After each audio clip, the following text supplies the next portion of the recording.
नमस्कार। हम्म। आज हम डेरियस फरोक्स की किताब आज ही करो, टालम टोल छोड़ो, जीना शुरू करो हम्म। के जो मुख्य विचार है उन पर थोड़ी गहराई से बात करने वाले हैं। हमारे पास इस किताब का एक अच्छा सारांश और समीक्षा है। हम्म। तो हमारा मकसद है कि टालम टोल मतलब प्रोक्रास्टिनेशन को समझने और उससे निपटने के जो सबसे ज़रूरी सबक हैं वो जल्दी से जान लें।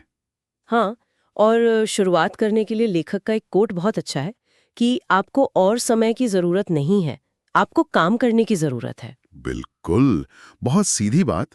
तो इसी सोच के साथ शुरू करते हैं। किताब का जो मूल मंत्र है वो यही है, आज ही शुरू करो। ये कहती है कि हमारी तरक्की में सबसे बड़ी रुकावट है काम को कल पर टालना। एक्शन लेना, समय की असली कीमत पहचानना और वो जो सेल्फ डाउट होता है, जो शक हमें रोकता है, उसे तोड़ना। इसी पर किताब का फोकस है। हाँ, और ये जो समय की कीमत वाली बात है, ये वाकई सोचने लायक है। लेखक बहुत साफ कहते हैं, अगर आप समय बर्बाद करते हैं तो आप जीवन बर्बाद करते हैं। सुनने में थोड़ा कठोर लगता है। हाँ, पर उनका मतलब यह है कि समय बस गुजरता नहीं है, या तो हम इसे किसी काम में लगाते हैं, मतलब निवेश करते हैं, या फिर ये बर्बाद होता है, जैसे बिना सोचे सोशल मीडिया देखना, घंटों स्ट्रीमिंग करना, या बस सोचते ही रहना। इसे लेखक मानसिक प्रदूषण कहते हैं, एक तरह का मेंटल पोल्यूशन। मानसिक प्रदूषण, यस। ये सोचने का एक अलग तरीका है। तो इस प्रदूषण से बचने का तरीका क्या है? बिल्कुल। क्या ये सिर्फ विल पावर, इच्छा शक्ति की बात है? देखिए, इच्छा शक्ति से ज्यादा लेखक अनुशासन पर जोर देते हैं। उनका मानना है कि प्रेरणा तो आती जाती रहती है। हाँ, शॉर्ट लिव्ड होती है। बिल्कुल। शायद कुछ घंटों या दिनों के लिए जोश रहे, लेकिन अनुशासन स्थायी होता है। Motivation is short lived, discipline is permanent. अगर हम सिर्फ प्रेरणा का इंतजार करें तो शायद कभी शुरुआत ही ना हो पाए। अनुशासन एक सिस्टम बनाने जैसा है, जो तब भी काम करता है जब मन ना हो, है ना? ये बात तो सही है, प्रेरणा भरोसेमंद नहीं होती।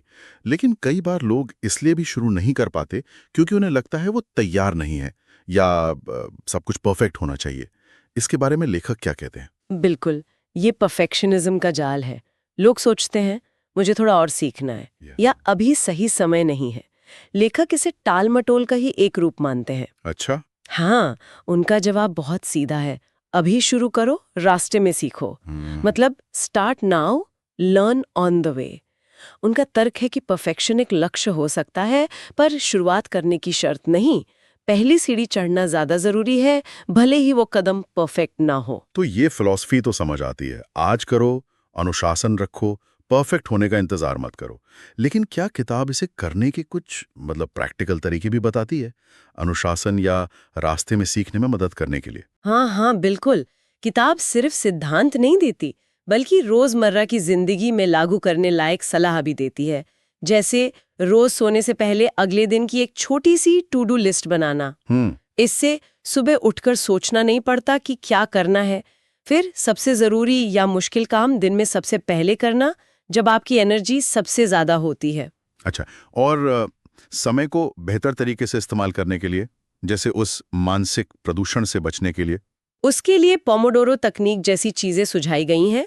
आपने सुना होगा, 25 मिनट फोकस के साथ काम, फिर 5 मिनट का ब्रेक। हाँ हाँ, सुना है। ये तरीका छोटे छोटे हिस्सों में काम करने और बर्नआउट से बचने में मदद करता है। साथ ही डिजिटल विकर्षणों को कम करने और डीप वर्क पर ध्यान देने की सलाह है। डीप वर्क यानी असली फोकस वाला काम? जी, बिना किसी भटकाव के पूरी एकाग्रता से किसी मुश्किल काम पर लगना। ये आज के डिस्ट्रैक्शन भले माहौल में बहुत जरूरी है। और ये भी कहा गया है कि नतीजे के बजाय प्रक्रिया पर ध्यान दें। इसका क्या मतलब हुआ? इसका मतलब है कि सिर्फ अंतिम लक्ष्य पर अटके रहने के बजाय, जैसे मान लीजिए किताब खत्म करनी है, तो उस पर अटके रहने के बजाय रोज लिखने की प्रक्रिया पर ध्यान दे। जैसे रोज 500 शब्द लिखना। जब आप प्रक्रिया पर ध्यान देते हैं तो नियंत्रण आपके हाथ में ज्यादा होता है, और रोज छोटी छोटी जीत हासिल करने से हौसला बना रहता है। नतीजा अपने आप बेहतर होता जाता है। ये सुनने में तो काफी सीधा और करने लायक लग रहा है। किताब का लिखने का अंदाज कैसा है? किसके लिए ज्यादा फायदेमंद हो सकती है? अंदाज बहुत ही सरल और सीधा है। छोटे अध्याय हैं, भाषा आसान है, तो इसे पढ़ना बोझिल नहीं लगता। खासकर उनके लिए जो शायद ज्यादा पढ़ते नहीं हैं या पढ़ने की आदत डाल रहे हैं। और फायदेमंद, मेरे ख्याल से ये किताब हर उस व्यक्ति के लिए उपयोगी है जो टालम टोल से जूझ रहा है। चाहे वो छात्र हों, नौकरी पेशा हों या उद्यमी, मूल रूप से कोई भी जो अपनी प्रोडक्टिविटी सुधारना चाहता है और चीज़ों को टालने की आदत छोड़ना चाहता है। तो कुल मिलाकर अगर हम समेटें तो मुख्य सबक क्या निकलते हैं इस किताब से? सार यही है, किसी दिन जैसा कुछ नहीं होता, वो एक झूठ है। जो करना है आज करना है। बड़े लक्ष्यों से ज्यादा रोज की छोटी आदतों पर ध्यान देना चाहिए। परफेक्ट होने की कोशिश छोड़कर लगातार काम करते रहना बेहतर है। और सबसे जरूरी, समय ही जीवन है, इसे सोच समझकर खर्च करना चाहिए, बर्बाद नहीं करना चाहिए। किताब को पाठकों की प्रतिक्रिया भी अच्छी मिली है, जैसा आपने बताया 4.75 रेटिंग है, खासकर इसकी सीधी भाषा और एक्शन लेने लायक सलाह के लिए। हाँ, कुछ लोगों को लग सकता है कि बातें थोड़ी दोहराई जा रही हैं। हाँ, ये पॉइंट आता है कभी-कभी, पर शायद टालमटोल जैसी आदत को तोड़ने के लिए बार-बार याद दिलाना ही जरूरी होता है ना? बिल्कुल, वो रेपिटेशन शायद जरूरी है। तो सबसे बड़ा टेक अवे यही है कि असली शक्ति आज में है, शुरुआत करने में। हाँ, और अंत में सोचने के लिए एक बात छोड़ सकते हैं हम। क्या टालमटोल हमेशा सिर्फ आलस या अनुशासन की कमी होती है? अच्छा सवाल है। या कभी-कभी ये किसी गहरे डर, जैसे असफलता का खौफ या अनिश्चितता से भी जुड़ा होता है? शायद आज ही करने के संकल्प के साथ-साथ उन अंदरूनी वजहों को समझना भी जरूरी हो, जो हमें पीछे खींचती हैं। ये वाकई सोचने वाली बात है। सिर्फ सतह पर काम करने के बजाय जड़ तक जाना।